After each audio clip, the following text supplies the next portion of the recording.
শুধু উদ্ভিদ বিজ্ঞান ও প্রাণীবিজ্ঞান দিয়ে জীববিজ্ঞানের সকল বিষয় ব্যাখ্যা করা সম্ভব নয়, কেননা জীবনের প্রতিটি ক্ষেত্রেই আমাদের জীববিজ্ঞানের জ্ঞানের প্রয়োজন পড়ে। তা হতে পারে জীবের শ্রেণীবিন্যাস করা থেকে চিকিৎসা বিজ্ঞানের বিশাল ক্ষেত্রে। জীববিজ্ঞানের মধ্যে রয়েছে যেমন কোষবিদ্যা, তেমনি জীববিজ্ঞানে জীবন সংশ্লিষ্ট প্রাজ্ঞিক দিক, কৃষিবিদ্যা, পরিবেশ বিজ্ঞান, মৎস্যবিজ্ঞান সম্পর্কে আলোচনা করা হয়। তাই অন্যান্য জ্ঞানের বিন্যাসের মতো জীববিজ্ঞানকেও দুই ভাগে ভাগ করা হয়েছে: ভৌত জীববিজ্ঞান ফান্ডামেন্টাল বায়োলজি, ফলিক জীববিজ্ঞান অ্যাপ্লাইড বায়োলজি। ভৌত জীববিজ্ঞান অঙ্গসংস্থান বা মরফোলজি, শ্রেণীবিন্যাসবিদ্যা বা ট্যাক্সোনমি, শারীরবিদ্যা বা ফিজিওলজি, হিস্টোলজি, ভ্রূণবিদ্যা বা এমব্রায়োলজি, কোষবিদ্যা বা সাইটোলজি, বংশগতিবিদ্যা বা জেনেটিক্স, বিবর্তনবিদ্যা বা এভলিউশন, বাস্তুবিদ্যা বা ইকোলজি, অ্যান্ডোক্রাইনোলজি, জীবভূগোল বা বায়োজিওগ্রাফি। ফলিত জীববিজ্ঞান জীবাশ্ম বিজ্ঞান বা প্যালিওন্টোলজি, জীব পরিসংখ্যানবিদ্যা বা বায়োস্ট্যাটিক্স, পরজীবীবিদ্যা বা প্যারাসাইটোলজি, মৎস্যবিজ্ঞান বা ফিশারিজ, কীটতত্ত্ব বা এন্টোমোলজি, অণুজীব বিজ্ঞান বা মাইক্রোবায়োলজি, কৃষিবিজ্ঞান বা এগ্রিকালচার, চিকিৎসা বিজ্ঞান বা মেডিকেল সায়েন্স, জিন প্রযুক্তি বা জেনেটিক ইঞ্জিনিয়ারিং, প্রাণ রসায়ন বা বায়োকেমিস্ট্রি, পরিবেশ বিজ্ঞান বা এনভায়রনমেন্টাল সায়েন্স, সামুদ্রিক জীববিজ্ঞান বা ওশিয়ানোগ্রাফি, বনবিজ্ঞান বা ফরেস্ট্রি, জীব প্রযুক্তি বা বায়োটেকনোলজি, ফার্মেসি, বন্যপ্রাণীবিদ্যা বা wild life, bioinformatics. Carolus Linnaeus এক সুইডিশ প্রকৃতিবিদের তৎকালীন সময়ের শ্রেণীবিন্যাস ও নামকরণের গঠন পছন্দ না হওয়ায় তিনি অসংখ্য জীবের বৈশিষ্ট্য পর্যবেক্ষণ করে ট্যাক্সোনমি আবিষ্কার করেন। এই ট্যাক্সোনমি ব্যবস্থায় 8টি ট্যাক্সা রয়েছে: ডোমেন বা সুপার কিংডম, রাজ্য, পর্ব, শ্রেণী, বর্গ, গোত্র, গণ এবং প্রজাতি। পরে আর.এইচ. হুইটেকার ডিএনএ, আরএনএ এর প্রকারভেদ, জীবদেহে কোষের বৈশিষ্ট্য, কোষের সংখ্যা ও খাদ্যাভ্যাসের উপর ভিত্তি করে জীবজগৎকে 5টি ভাগে ভাগ করেন। আরও পরে 1974 সালে মার্গিউলিস হুইটেকারের 5টি রাজ্যকে নিউক্লিয়াসের গঠনের ভিত্তিতে 2টি সুপার কিংডমে ভাগ করেন: সুপার কিংডম 1 এবং সুপার কিংডম 2।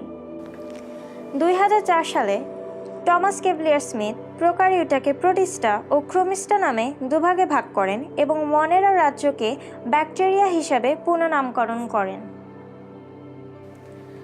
সুপার কিংডম 1, এদের নিউক্লিয়াস সুগঠিত নয়। রাজ্য মনেরা, এরা এককোষী ফিলামেন্টাস, এদের কোষে ক্রোমাটিন থাকে, নিউক্লিওলাস ও নিউক্লিয়ার পর্দা নেই, রাইবোসোম আছে, প্লাস্টিড, মাইটোকন্ড্রিয়া ও এন্ডোপ্লাজমিক জালিকা নেই। এরা প্রধানত শোষণ পদ্ধতিতে খাদ্য গ্রহণ করে, তবে ফটোসিনথেসিস পদ্ধতিতেও খাদ্য প্রস্তুত করতে পারে।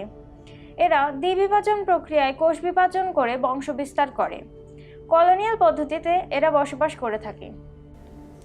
সুপার কিংডম 2, এদের নিউক্লিয়াস সুগঠিত। রাজ্য 2, প্রোটিস্টা, এরা এককোষী বা বহুকোষী, ক্রোমাটিন নিউক্লিয়ার পর্দা দ্বারা বেষ্টিত। ক্রোমাটিন বস্তুতে ডিএনএ, আরএনএ ও প্রোটিন থাকে। এরা শোষণ, গ্রহণ, ফটোসিনথেসিস প্রক্রিয়ায় খাদ্য গ্রহণ করে থাকে। এরা মাইটোসিস, কনজুগেশন প্রক্রিয়ায় বংশবিস্তার করে। এরা একক বা কলোনিয়ালভাবে বসবাস করতে পারে। রাজ্য ফানজাই, এরা এককোষী মাইসেলিয়াম, কোষ প্রাচীর কাইটিন পর্দা দ্বারা বেষ্টিত, ক্লোরোপ্লাস্ট নেই। এরা শোষণ পদ্ধতিতে খাদ্য গ্রহণ করে। এরা হ্যাপ্লয়েড স্পোর দিয়ে বংশবিস্তার করে থাকে। এরা স্থলজ, পরজীবী কিংবা মৃতজীবী। রাজ্য প্লান্টি, এদের উন্নত টিস্যুতন্ত্র বিদ্যমান। এরা ফটোসিনথেসিস প্রক্রিয়ায় খাদ্য গ্রহণ করে, অ্যানাইসোগ্যামাস প্রক্রিয়ায় বংশবিস্তার করে। এরা স্থলজ কিংবা জলজ।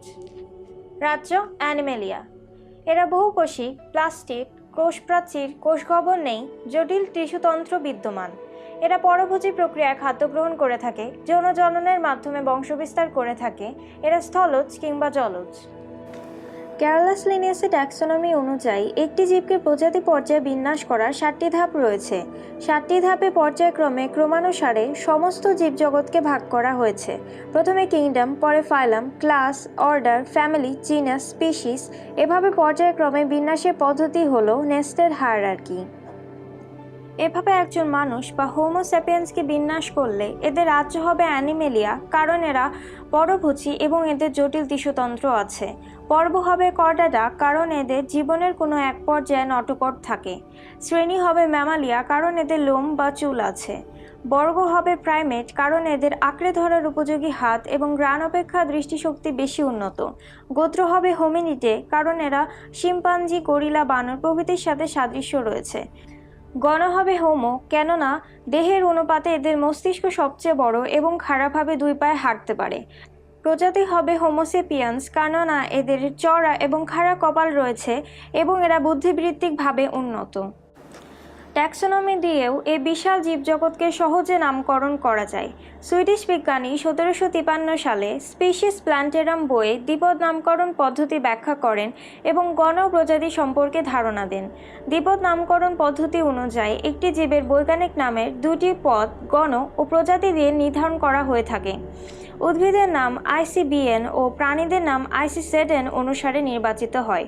লিনিয়াসের পদ্ধতি অনুযায়ী দ্বিপদ নামকরণের বেশ কিছু নিয়ম রয়েছে, যেমন নামকরণ ল্যাটিন ভাষায় হতে হয়, বৈজ্ঞানিক নামে দুটি অংশ থাকে, গণ ও প্রজাতি। একই নাম দুবার ব্যবহার করা যায় না। বৈজ্ঞানিক নামের প্রথম অংশের প্রথম অক্ষর বড় হতে হয় এবং বাকিগুলো ছোট।